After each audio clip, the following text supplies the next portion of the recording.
La perspectiva LGBTI, un espacio para que fluyan las voces disidentes.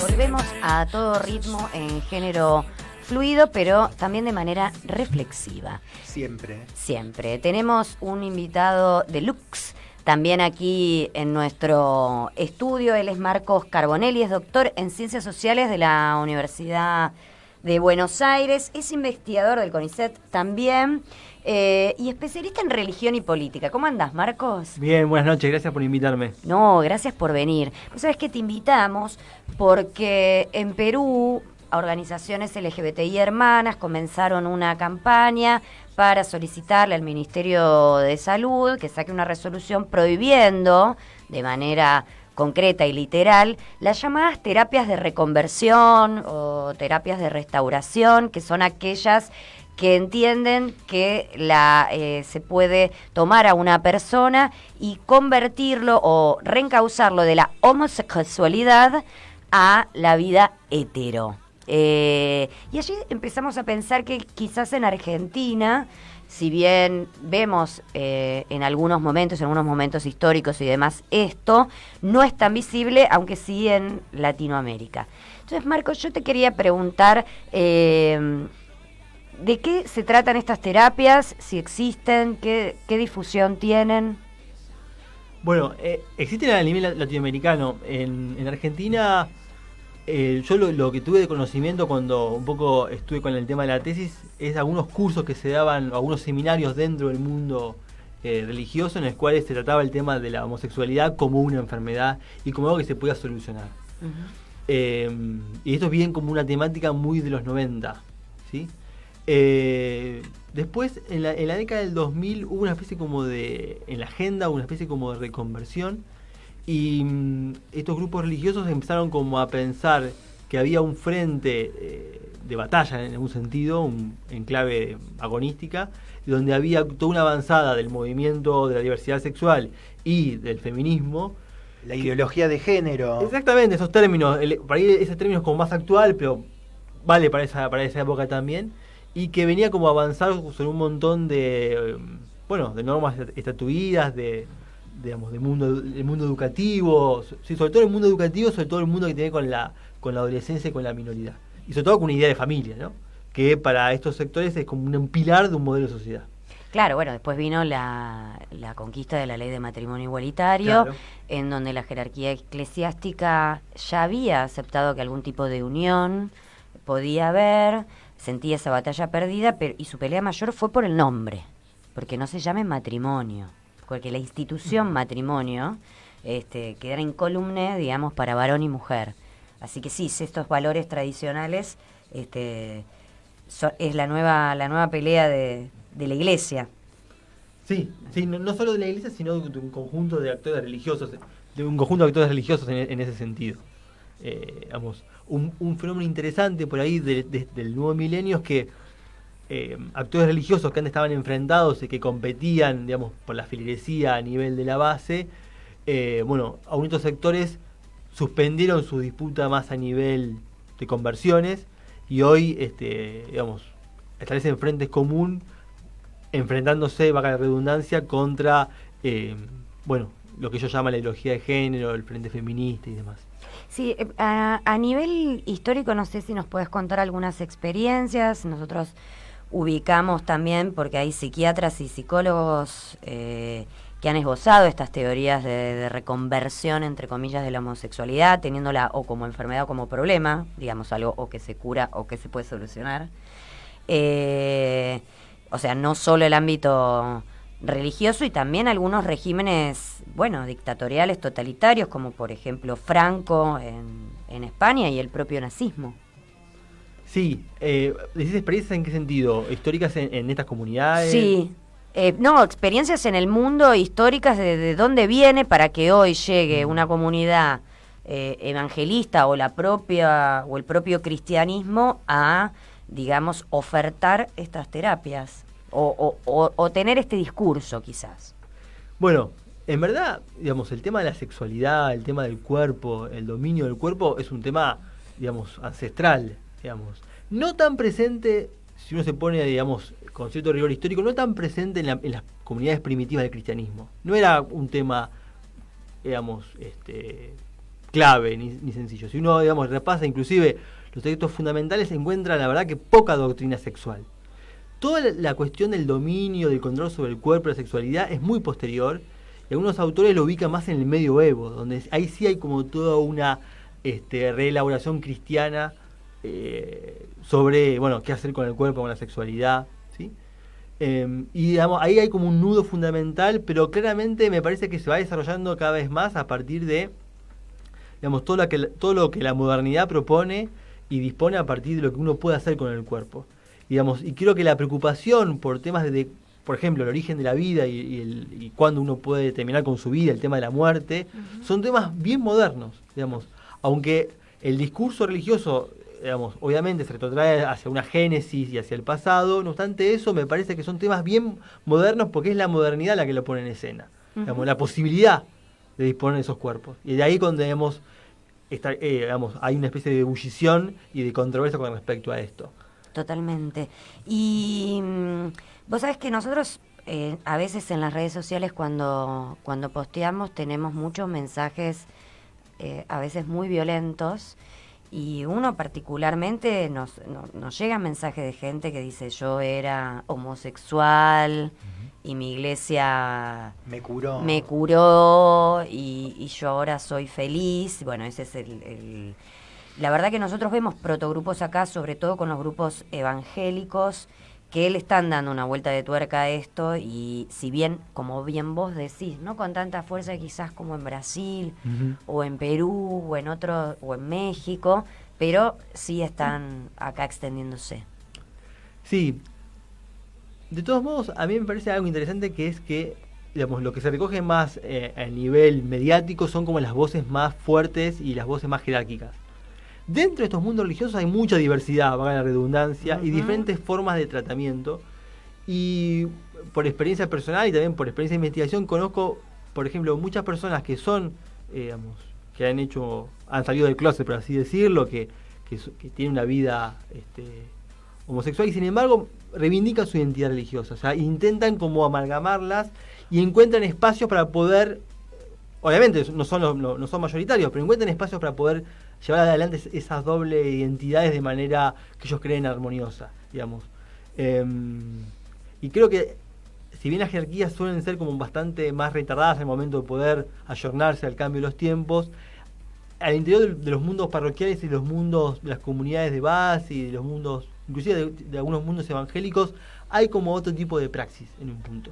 Y bueno, obviamente que está invisibilizada por la fuerza que adquiere la potencia de algunos sectores más centrales en el poder, pero hay una diversidad que nos puede parecer inaudita, pero que existe dentro de esos mundos religiosos. Bueno, estamos hablando con Marcos Carbonelli, él es doctor en Ciencias Sociales. Hernán, a mí me gustaría preguntarle a Marcos algunas pistas fue tirando en sus respuestas, pero ¿qué es lo que resulta más amenazante de la comunidad LGBTI para que grupos organizados, en este caso relacionados a la religión, pero no solo, emprendan una política determinada en contrario? Y estoy hablando, y recuerdo, para decir solo un ejemplo, hasta el presidente de Brasil, Jair Bolsonaro, cuando asumió, mirá que tenía problemas el señor, de lo primero que se ocupó, digamos, es de tirar una diatriba en contra de eso. Porque yo lo entiendo un poco más respecto a las mujeres cis, en este periodo histórico que Marcos ubica en el medioevo. Bueno, después venía la revolución industrial y demás, o sea, las mujeres aparte empezaban a tener conocimientos. ¿Quiénes eran estas brujas? Las que sabían. Las que sabían y les que pasaban el conocimiento a sus hijas y demás. Ahí tenía que aparecer, ¿no?, el médico y esto y el otro. Y la mujer sumisa, y para la reproducción hasta te la puedo entender. Pero ¿qué es lo que molesta tanto? ¿Cuál es la amenaza de lo LGBT? Bueno, creo que la amenaza está construida por la posibilidad que tiene de subvertir un orden considerado sagrado y inamovible en un punto, digamos, y sobre todo creo que detrás de eso hay como una fuerte incertidumbre. O sea, sería como el siguiente argumento: bueno, si destruimos este orden, ¿qué pasará? ¿No? Entonces, me parece un poco la idea de que, un poco lo que proponía Bolsonaro, es bueno, que son líderes que son los líderes de la incertidumbre, o sea, como que se toman de incertidumbre generada por otros espacios, ¿no? Por la incertidumbre económica, por la incertidumbre del cambio fuerte en el mundo laboral, ¿no? Son momentos en los cuales estamos viviendo cambios muy acelerados a nivel tecnológico, a nivel del cambio del capitalismo. Eso genera mucha incertidumbre, un fuerte proceso de individuación, ¿no? Muchos tejidos sociales se reconvierten y hasta desaparecen. Y en el medio de ese clima, bueno, algunos líderes parecen como profetas que intentan como articular esos individuos amenazados, hostilizados, fragilizados a partir de un discurso cargado de un orden, ¿no? Y donde dice que, bueno, que el mañana, que su adversario no es otro que aquel que viene a proponer un orden distinto. Marco nos dice que desordenamos todo, Hernán. Por eso absolutamente todas las religiones nos han dedicado un capitulito ahí, quilomberos, de pelote. A mí no me llama la atención esto, porque además siempre esto viene no solamente de la mano del disciplinamiento, sino que siempre adquiere, aún en lugares como, por ejemplo, en Estados Unidos, donde estas terapias de reconversión ahora se están prohibiendo y están sacando leyes, muy institucionalizadas. O sea, hay campamentos a donde a vos te llevan, y obviamente todos los métodos para sacarte lo puto, lo torta o lo traba están basados en tortura, en inanición. De hecho, hoy salió... Es tortura. Es tortura. El propio proceso, como lo quieras llamar, está considerado y catalogado por la ONU como tortura con serias consecuencias, por supuesto, para la persona que lo recibe. Sí. Mira, yo justo ahora acá tengo, en Alabama ahora pusieron presos a dos que eran dos de estos que tenían una escuela una escuela para curarte el putor, que cuando les desarmaron esta escuela pusieron otro instituto en el que terminaron siendo acusados de tráfico, de esclavitud, de inanición y de todo eso.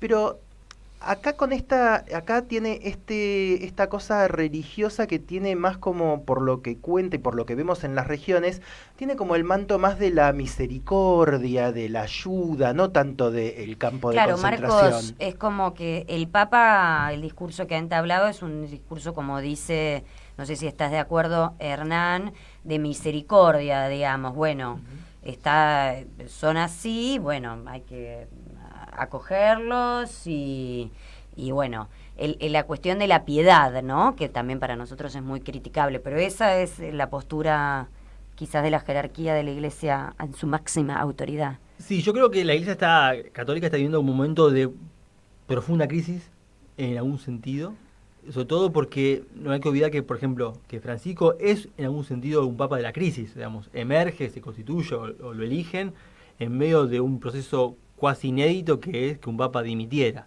¿no? Y uno se pregunta, bueno, ¿por qué el papa anterior dimitió? A mí me intriga muchísimo. Se fue a vivir con un secretario re fuerte a una pequeña isla ahí en Italia, yo me vuelvo loco. No, bueno, las razones de dimisión tienen que ver con, para mí, más allá de los motivos directamente personales que tienen que ver con el cansancio y demás, con, los límites que Benedicto supo ver de su propio proyecto pastoral, que era llevar a una iglesia súper concentrada en ciertos valores, ¿no? Una iglesia para pocos en definitiva, muy intransigente con algunos valores de la modernidad, contramoderna si se quiere, y al mismo tiempo muy desgastada y muy amenazada por los escándalos de corrupción a nivel económico y también escándalos de pedofilia, escándalos de abuso sexual. Entonces, ese proyecto se vio, muy parado, con la imposibilidad de poder seguir llevado adelante bajo esa ortodoxia tan clara, y me parece que lo que surgió en la iglesia es una idea de tener un pastor, un líder bajo otro tipo de agenda, que no va a cambiar para mí en absoluto lo que es como la doctrina de la iglesia con respecto a temas de moral sexual, pero que sí va a poner acentos en otras cosas, en otros temas de agenda.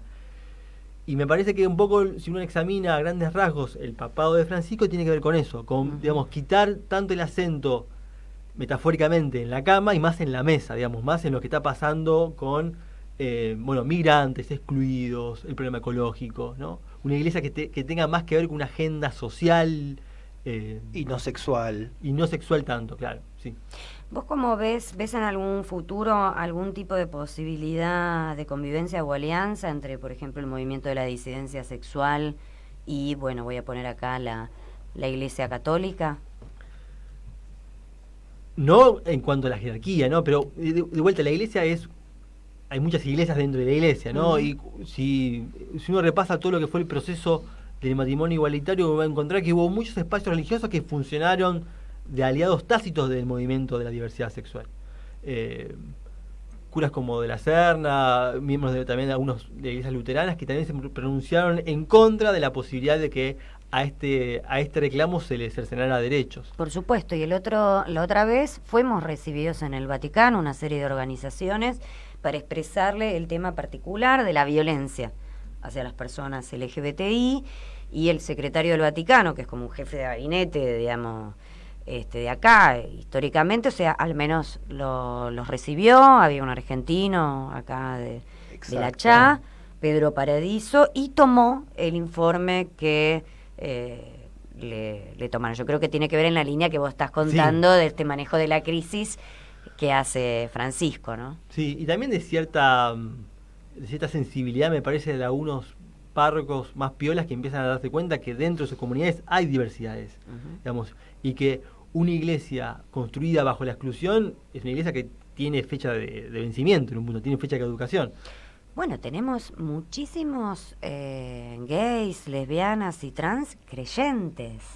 A mí eso me Muchísimos, llama- Marco. Loana Sí. Berkins, en sus discursos, siempre decía, yo no me acuerdo cómo se llama su virgen de Salta, pero decía, y me voy a morir y me va a poner la virgencita de no sé qué, y yo soy de la virgen no sé cuánto, y a mí no me importa lo que digan. Y no me importa, yo No, soy bueno, que creyente, yo y no lo la- reivindicaba. No lo puedo entender porque he sido criado en el ateísmo más flagrante, gracias a Dios, en una de las pocas cosas que han hecho bien mis padres en la educación, que fue Los no míos también, bautizarme. creo que por dejadez, pero sí. No, los por ahí míos les de daba peronchos. fiaca, te tenían que llevar a la iglesia, No, hay no. como 3000 cosas que tienen que hacer, ¿no? No, los míos fue La de confirmación. rebeldas. Por eso a mí Ah. me cuesta tanto entender una cosa tan constitutiva como es la religión, quien tiene la fe, cómo se puede juntar con un lugar que te excluye, que te dice que caca, feo, malo, puto, bla, bla, bla, y no, a mí no me... Pero sí, existe esto que dice ¿Cómo lo ves Marcos. de las otras religiones? La religión judía, no sé si has podido investigar un poco, pero de conocimiento por ahí político que tenés, o la musulmana. Bueno, yo la verdad que sé menos de esas religiones Sí, me del imagino. monoteísmo. De todos modos, hay investigaciones sobre feminismo e islam, sobre homosexualidad y judaísmo, y en verdad, digamos, en tanto estas religiones son de salvación, entonces buscan cada vez mayor cantidad de adeptos, por así decirlo, para aumentar la feligresía. Bueno, cuando uno ensancha los márgenes en busca de crecimiento, necesariamente se topa con la diversidad del mundo. Y entonces ahí empieza como la gestión de esa diversidad. Van a ingresar nuevos socios. Claro, Sí, pero en esa gestión de nuevos socios aparecen cosas interesantes, Sí, aparecen interpretaciones interesantes, digamos. Por ejemplo, dentro del mundo católico y también del mundo protestante ha surgido una teología feminista muy interesante, y que justamente viene como a marcar una agenda dentro de la agenda de la iglesia. Y hay un montón de monjas, un montón de teólogas que disputan dentro, o sea, sin sacar los platos de la iglesia, y disputan ideas, conceptos, visiones dentro del mundo eclesiástico. Y eso es muy interesante, y es un proceso, una consecuencia no intencional de ese ensanchamiento de fronteras del cual yo hablaba antes. Si bien, como vos decís, la doctrina es histórica, fundacional y demás, nosotros por lo menos hemos visibilizado que fue en los últimos años donde se está armando este conservadurismo religioso que le decimos en ataque a la comunidad LGBTI. De hecho, están llevando, digamos, hasta candidatos a espacios de poder en el Congreso y demás. Nosotros hemos tenido oportunidad de leer también otros informes donde los estudiaban y demás. ¿Eso fue por esta crisis que vos decís, esta ruptura con la modernidad o con el avance de los derechos, o a qué lo atribuirías? digamos, esta búsqueda de estar en la política? No, estas fortalezas se están uniendo y son un bloque de conservadurismo religioso que está bajando de una manera que décadas atrás no lo hacían. Bueno, algunos autores hablan de una especie como de reacción. Esto es, reaccionan frente al avance y al crecimiento que ha tenido en el último cuarto de siglo todo el movimiento feminista. Digamos, es como una especie como de reacción en espejo. Uh-huh. Entonces uno lo puede explicar por eso, por ese, digamos, una especie de necesidad de reaccionar frente a lo que ellos juzgan un avance desmedido y que pone, como decía al principio, pone en cuestión valores considerados no negociables. Uh-huh. Y al mismo tiempo a esto se le cruza, me parece, todo lo que yo decía antes, con todo lo que la modernidad posibilita, digamos, todo el avance de la ciencia. Vos lo ves como una reacción Sí. a los avances concretos en los países. Pero nosotros lo denominamos fundamentalismo religioso, no digamos lo de la religión, que ya sabemos que tampoco compartimos, pero esto tiene otros criterios. Están financiados por empresas y salen a dar charlas por todos los lugares y tienen mucho dinero y tienen poder político y tienen este estilo de cosas, la que estamos hablando acá, que motivó el puntapié, por ejemplo, lo de las terapias de reconversión. Uh-huh. Que alguien de la institución quizás católica no se animaría ni a llamarlo así o a proponerlo. Sí. Lo interesante es que, primero, que son grupos minoritarios, aunque evidentemente tienen mucha capacidad mediática, mucha capacidad, mucho contacto con algunos sectores, y al mismo tiempo también son sectores que se autonomizan. Lo interesante de algunas investigaciones que he leído... Como que no son patrullas perdidas. Claro, son grupos que se autonomizan y en verdad no necesariamente todos los grupos pro vida, por ejemplo, tienen conexión directa con el Vaticano, digamos. Eso también, se autonomizan y tienen que ver más con este clima de incertidumbre o de desestabilización que ellos juzgan. Sí, pero nosotros, según lo que estamos investigando y los Sí. informes que leímos y nuestras conversaciones y eventos, es a propósito, es decir, estos grupos que los apoyan les bajan muchísimo dinero. Viste que nosotros tenemos una organización.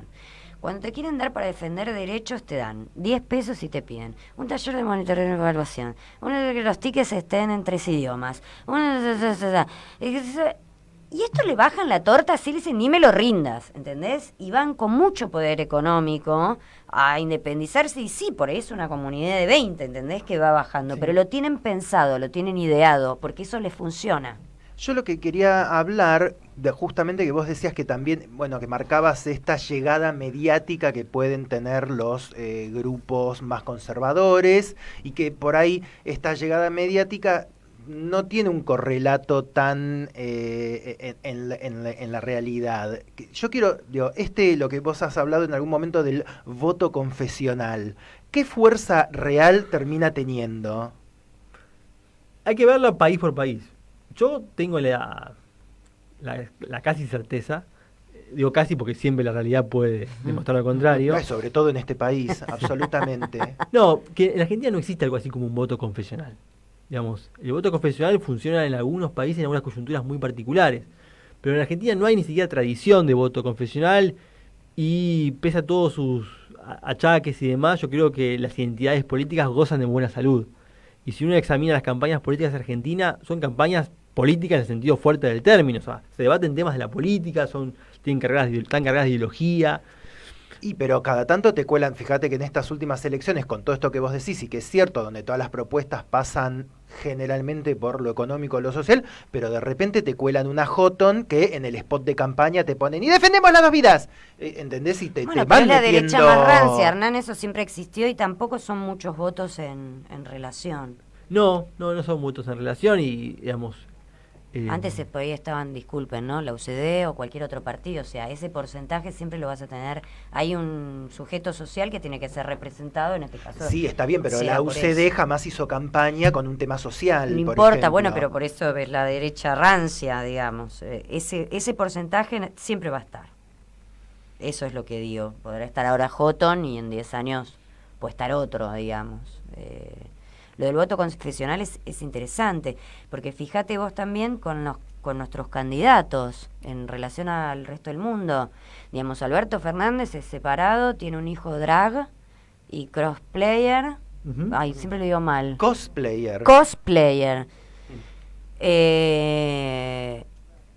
Y digamos, la moral no cae en ese esquema de los candidatos. Creo que a eso te referías quizás en comparación. Sí, digamos, no me parece que sea el mundo partidario, digamos, las campañas políticas, de traccionar votos, sea el fuerte de este tipo de grupos religiosos minoritarios. No me parece, y en Argentina no han tenido fortuna en ese territorio, en ese terreno. Sí en otro tipo de mediaciones con lo político, que tiene que ver más por ahí con cierto contacto con la clase política, pero de una manera más encubierta, más del tipo lobby, clásico. Y bueno, en la calle, ¿no? La manifestación en el espacio público y con todas las movilizaciones que vimos el año pasado vinculados a la oposición, a la posibilidad que el aborto se despenalice. Marcos, ¿sabés? Vamos a leer unos mensajitos. Gabriela de Bahía Blanca dice que su hijo es gay y dejó de ir a la iglesia por mucho tiempo, por estas cuestiones que estábamos hablando, pero ahora tiene depresión y quiere volver a la fe. Bueno, no, Gabriela, que tome un antidepresivo, que no se pero tome... no le podés decir eso. Yo sí puedo, si no soy nadie. ¿Cómo te vas a curar la fe, la depresión Gabriela, con la fe? recomendamos, no sabemos, bueno, sos de Bahía Blanca, pero está la iglesia de la Comunidad Metropolitana, y acá Marcos Carbonelli también hablaba de que no todo es blanco o negro, hay diversidad en los movimientos. Seguramente tu hijo, si tiene fe, la cual respetamos, va a poder encontrar que busque algún espacio donde se sienta cómodo. Y si no, sí, que no vuelva, ¿no? Claro, no, si va a escuchar cosas feas, que se vaya a otro lado. Bueno, y escúchame, nos están mandando saludos Martín Marcú, Josefina Fagioli, Alejandra Portatadino, Lucía Lombardo. Un éxito, Marcos, te vamos a traer todos los días.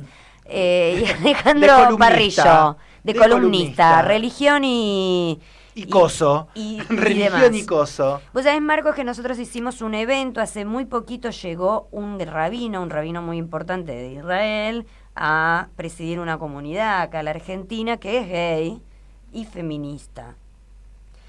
En Israel tampoco es que le fue muy bien, tuvo algunos ataques, pero alguna nos invitó al primer evento. Nosotros fuimos con, mucha expectativa, y también porque era la primera vez que nos invitaban a un templo, además, para participar. Fue nada más y nada menos que en la conmemoración de la Shoah, y él decidió que tenía que conmemorar a todas las víctimas de la Shoah, y en eso estaban las personas LGBTI, además de otras, y hasta incluso nos invitó a prender una vela.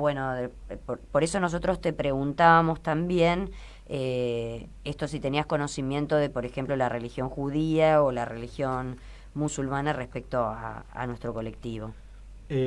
No directamente, pero sí tengo un colega que se llama Damián Setón, se escribe Setón con doble T, que ha estudiado como ese cruce entre homosexualidad y mundo judaico. Así que si lo pueden googlear y... Qué lindo una cena con Marcos y Setón, ¿no? Setón fue el que nos recomendó que venga cuando estábamos queriendo hablar de esto, nos dio el nombre. La unión entre las religiones. Porque sí, tal cual. Nos pasamos trabajo de un lado a otro. Se van tirando, sí. Todos monoteístas. Marcos, te quería preguntar respecto al aborto, a la pelea por el aborto. ¿Cómo evaluás lo que fue el proceso anterior, que se trabajó en el Senado, que la votación salió no positiva, pero que hubo un movimiento? ¿Y cómo jugó ahí la religión o la iglesia? Bueno, yo creo que a nivel analítico el debate llegó a una instancia inédita, ¿no? Nunca había llegado a tener media sanción y a debatirse en el Senado. Y eso habla, digamos, de un ensanchamiento del espacio de debate y sobre todo de un crecimiento de movimiento feminista que se ha transformado para mí como en el sujeto político más con mayor capacidad y mayor capital político en los últimos 5 o 10 años. ¿Cómo trabajó lo religioso ahí? Bueno, en verdad a nivel discursivo estuvo muy presente, y digamos, sobre todo aquellos que se oponen y actualmente también a esa posibilidad, usan argumentos, no solo, pero también usan argumentos del índole religioso para oponerse.